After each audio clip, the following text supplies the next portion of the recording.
voltando aqui à gravação, que infelizmente foi interrompida abruptamente, mas continuando, nós estávamos falando da inoponibilidade das exceções de terceiro de boa-fé. Neste caso, para a gente poder arrematar e prosseguir, nós estamos dizendo o seguinte, que um terceiro, que porventura tenha recebido esse título, que seria no caso o novo credor do título de crédito, ele não poderá, em um processo de execução em sede de embargos, ser atacado por via de exceções que eram cabíveis contra o credor primitivo da obrigação, certo? Exatamente nos termos do artigo 916 do Código Civil. E a gente vai para a próxima característica, que é o formalismo. O formalismo é o seguinte: sempre que a lei estabelecer forma para o título, o emitente deverá respeitá-la sob pena de nulidade. Ou seja, se houver pela lei uma indicação de como aquele título deve ser, esta predisposição legal deve ser respeitada. E se não for, aquele título, aquela execução, pode ser passível de nulidade.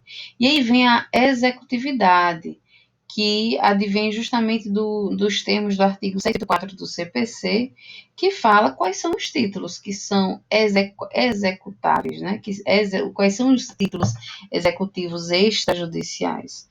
Essa característica, diga-se de passagem, tem muita relevância, em especial para os empresários que se utilizam dos créditos, dos títulos de crédito, como mecanismos de dinamização de suas atividades. Seja justamente a execução, já que os títulos de crédito, em especial os títulos denominados próprios, possuem força executiva. Eles podem apresentar esse título no judiciário, por exemplo, e de imediato requerer que a parte responsável pelo pagamento efetue o pagamento.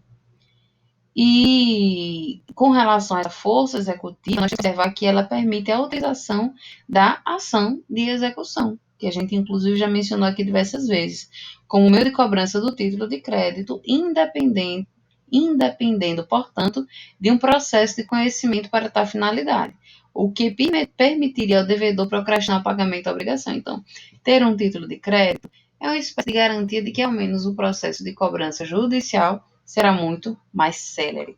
Então, essas são as características dos títulos de crédito, e, como eu disse, é importante compreender essas características, nos ajudarão a resolver muitas dúvidas com relação a essa execuibilidade dos títulos de crédito. E aí a gente entra em um outro assunto que também é importante no que se refere aos títulos de crédito, que são as classificações dos títulos de crédito. Vejam que essas classificações, elas têm algumas modalidades. A começar na classificação que considera a questão do modelo. Quando falamos do modelo, a gente inclusive vai lembrar de algumas características que nós estudamos agora há pouco, principalmente a característica do formalismo, que fala que se a lei disser como deve ser a forma do título, tem que se observar essa lei sob pena de nulidade. Quando falamos da classificação considerando o modelo, nós falamos que existem modelos livres e modelos vinculados. Os modelos livres são aqueles que se referem àqueles que a lei não diz exatamente como esse modelo deve ser seguido para sua confecção, como, por exemplo, o caso da nota promissória e da letra de câmbio que nós vamos estudar. E tem o modelo vinculado, que é justamente quando a lei dispuser em seu conteúdo sobre como este título deve ser construído. É o exemplo do cheque e da duplicata. Quanto à estrutura, ele pode ser ordem ou promessa de pagamento. A ordem de pagamento ocorre quando a pessoa responsável pelo pagamento for diversa da que está emitindo o título, como, por exemplo, o cheque, a duplicata, a letra de câmbio, e a promessa de pagamento surge quando o título é emitido pela mesma pessoa que efetuará o pagamento. É o caso da nota promissória. Por exemplo, o cheque, nós sabemos que existe aí, no meio dessa relação, uma entidade, vamos dizer assim, que emite aquele título. No caso, as instituições bancárias. Já no caso da nota promissória, não. É a própria pessoa, qualquer um de nós vamos ver isso na próxima aula, pode emitir uma nota promissória. E quando falamos da emissão? Quanto à emissão, os títulos de crédito podem ser causais ou não causais. Causais, quando a lei exigir uma causa específica para sua emissão. Duplicata, por exemplo, só pode ser emitida em operações de compra e venda ou prestação de serviços. E não causais, quando não houver nenhuma exigência legal vinculada à emissão, como, por exemplo, no caso do cheque, da nota promissória, da letra de câmbio. Então, é causal quando necessariamente tem que ter uma causa para a sua emissão. Quando não precisar ter uma causa para a sua emissão, é um não causal, como, por exemplo, os cheques. É importante mencionar que sobre a questão da ausência de comprovação de causa em relação ao cheque, o Superior Tribunal de Justiça já se manifestou por meio da súmula 531, que diz o seguinte: em ação monitória, fundada em cheque prescrito, ajuizada contra o emitente, é dispensável menção ao negócio jurídico subjacente à emissão da cártula. E aí, existem duas classificações relacionadas ao uso. O primeiro deles é próprio e impróprio. Os títulos de crédito próprios se referem a quando são utilizados em operações de crédito ou pecuniárias, no caso, cheques, notas promissórias, letras de câmbio. Por outro lado, serão considerados impróprios quando não estiverem ligados a operações de crédito, embora revestidos de um valor financeiro, como, por exemplo, o vale-refeição e o vale-transporte. Então, os títulos de crédito em si, cheque, nota promissória, estão relacionados a operações de crédito. Já os outros tipos de título que considerados impróprios são aqueles que têm algum valor financeiro, mas que não estão relacionados a operações de crédito. A exemplo do vale-refeição e transporte. E, por último, quanto ao uso, nós temos a classificação de legitimação e participação. A legitimação, que serão impróprios e sem valor financeiro expresso, outorgando um direito exaurível ao seu portador, como, por exemplo, um bilhete de metrô. O bilhete de metrô, ele não tem um valor financeiro expresso, né? É um documento que, de fato, tem algum tipo de valor, mas não necessariamente um valor utilizado como um título de crédito exequível, com todas as características que nós vimos anteriormente. E o de participação, justamente quando outorgarem um direito de participação não exaurível ao seu portador. Quando eu falo de não exaurível ao seu portador, eu estou dizendo que esse título necessariamente ele será convertido em dinheiro e pode ser objeto de execução. Já um que é exaurível ao seu portador é aquele que necessariamente eu já vou trocar por exemplo, uma prestação de serviço, como no caso do bilhete de metrô. E, seguindo, passada essa questão da classificação, nós temos as partes no título de crédito. Isso aí é muito importante porque todos esses termos, todas essas partes, nós vamos utilizar com bastante frequência quando nós estivermos estudando as espécies de títulos de crédito. Portanto, muita atenção a essas nomenclaturas, a essas denominações. Novamente, eu fiz um pequeno resumo para vocês, colocando as partes e os seus consequentes significados. Olha aí, sacador, sacado, que a diferença é que o sacador é quem emite o título e o sacado contra quem se emite o título. O tomador é quem vai se beneficiar originalmente do crédito, no caso, o credor. Endossante, tomador primitivo do título de crédito que transfere a titularidade do seu crédito para outra pessoa. Lembram da historinha do cheque? Que eu passei para uma pessoa e essa pessoa endossou para outra? Essa pessoa que endossou para outra será a endossante. Então, e o endossatário será aquele terceiro que vai receber a titularidade do crédito por meio do endosso. O avalista é aquela pessoa que também é um terceiro que acaba dando uma garantia àquela execução.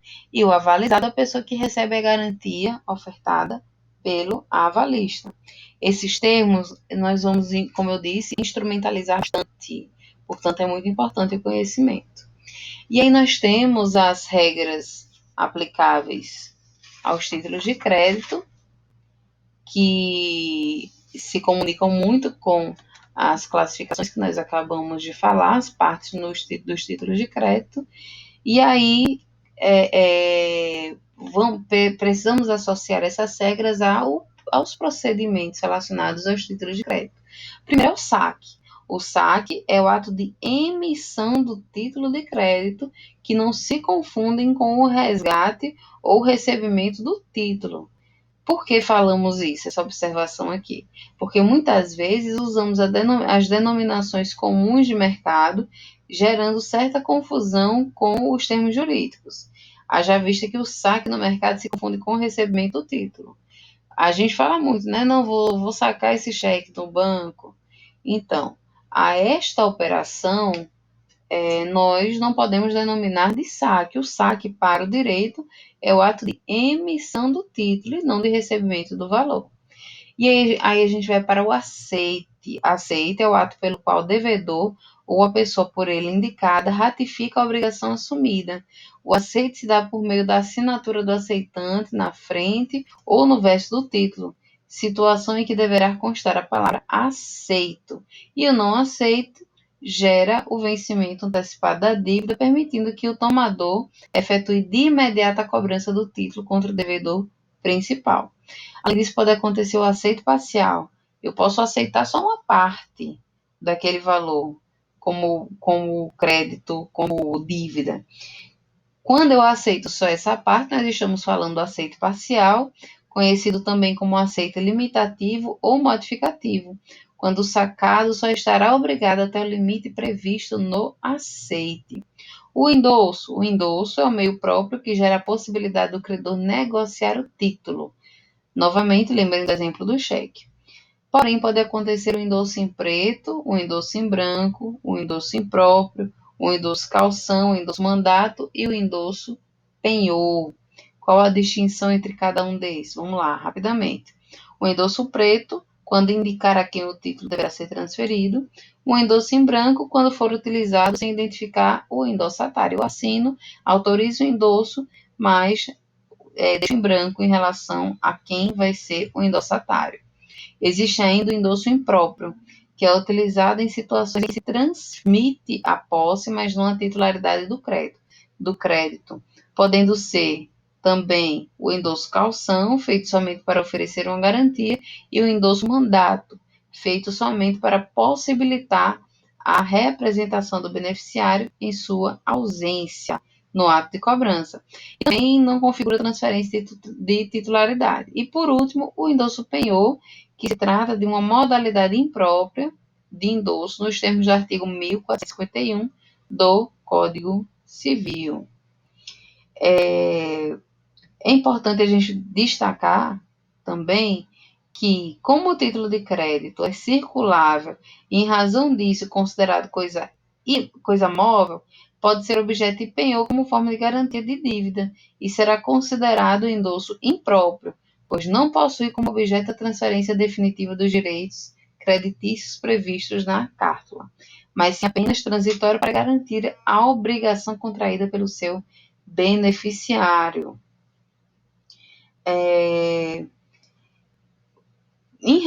Existem outras características que também são importantes de serem consideradas, além de procedimentos associados aos títulos de crédito que precisamos ter como base ao estudar cada um deles. Primeiro, com relação à questão do extravio, da rasura ou desapossamento do título. O que é isso? Como é que pode acontecer? A rasura, ele compromete a literalidade do título de crédito e seria possível até uma composição entre o sacador do título e o seu tomador para solucionar a questão. Mas, havendo recusa por parte do sacador, seria necessária a adoção de uma medida judicial. Então, aconteceu a rasura no meu título, pode comprometer a literalidade do crédito? Pode. Eu posso errar, por exemplo, lembra daquele exemplo do valor extenso do, do cheque? Se eu tenho essa divergência, porém o valor que deve estar correto é o numérico, eu posso dizer que houve uma rasura nesse cheque, por exemplo. E o valor correto ficou comprometido porque o valor por extenso era menor. Eu posso tentar negociar com a parte para que ela ajuste aquilo ali, ou, infelizmente, vou ter que recorrer ao judiciário. Mas é nessa situação que acontece a rasura. Já no caso do extravio ou desapossamento indevido, que é a mesma coisa, o único caminho será, infelizmente, o caminho judicial, considerando que o sacador não teria como emitir uma nova cártula, considerando que pode ser cobrado pelo anterior. É importante destacar que, ao tratarmos de medida judicial, tínhamos um posicionamento do legislador a esse respeito, pois o Código de Processo Civil de 1973 havia um instrumento próprio para essa finalidade, segundo o artigo 907 à época. Porém, com o novo CPC em vigência, não estabelece mais um procedimento específico para tal finalidade, de forma que seria necessária realmente uma ação de conhecimento, para que haja aí um reconhecimento de algum direito relacionado a um título que eventualmente tenha sido rasurado, mas principalmente extraviado. E caminhando aqui para os momentos finais dessa primeira aula, nós vamos falar do regime jurídico dos títulos de crédito. Então, como já mencionamos inúmeras vezes aqui o Código Civil, e nesse sentido, o legislador inclui no Código Civil, no título 8, que regula os títulos de crédito, por meio dos artigos 887 e 926, o que induz o leitor a acreditar que se trata de regras aplicáveis a todos os títulos de crédito, e que não se resume, o que na verdade não procede. É fato que existem títulos de crédito que possuem regras próprias. Por isso que nós falamos, olha aí, regime jurídico dos títulos de crédito, de termos regime especial e regime geral. O regime especial se refere a títulos com regras próprias que são previstas em lei. E o regime jurídico geral são aqueles títulos com regras que não estão em leis especiais. São regras gerais que, inclusive, vão encontrar como fundamento maior o Código Civil. O que é que a gente precisa destacar aqui também? Que é muito importante a gente compreender esses aspectos gerais dos títulos de crédito, porém, vai ficar muito mais claro essa questão, inclusive do regime geral, sobre quais são as legislações aplicáveis e legislações específicas ou não a cada um dos títulos, quando nós estivermos estudando estes títulos. E aí, a partir da próxima aula, nós vamos falar da letra de câmbio, da nota promissória, vamos falar da duplicata e vamos falar do cheque, certo? Inclusive, eu vou deixar aqui, junto desse vídeo, um link que com alguns modelos de títulos de crédito que eu vou pedir a vocês que imprimam para que nós possamos preencher juntos ao longo da nossa aula, ok? Então é isso e até a próxima aula, que como eu disse, inclusive apresentei aqui rapidamente no início e essa apresentação estará à disposição de vocês. Nossa próxima aula será no dia 5, tá 4, mas na verdade é 5, que é uma sexta-feira, às 8h30. Então, até lá!